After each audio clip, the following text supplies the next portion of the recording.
Hello mga kamedya, heto nga pala tanghali na kaming nakapaghalo ng skim coat. Nitong umaga kasi pumunta kami sa bangko para mag-open ng new account pero dahil mahaba ang pila sa pag-ibig muna kami nagpunta. Dahil kailangan ko magpalit ng status from single to married. Pag uwi namin, kumain kami ng tanghalian at nagsimula na si Jeff mag-skim coat. Sabi namin babalik na lang kami sa bangko ng 2 PM. Napasarap yata ang pagpahid nung napansin namin mukhang uulan at pakulog-kulog. Dali-dali kaming gumayak at bumalik sa bangko.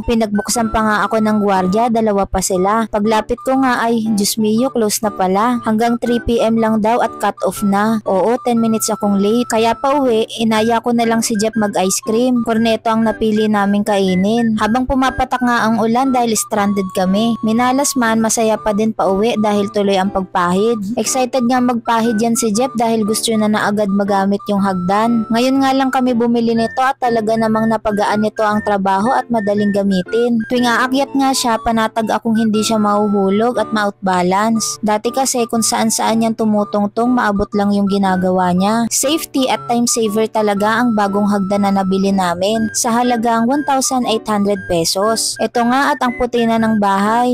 Maaliwalas na tingnan. Malayo pa pero malayo na din. At kung nakaabot ka sa dulo ng video na to, huwag kalimutang mag-subscribe sa aking YouTube channel, Saysay Reyes, and hit the notification bell para ma-update pa kayo sa mga susunod pa naming videos. Bye mga kamedya!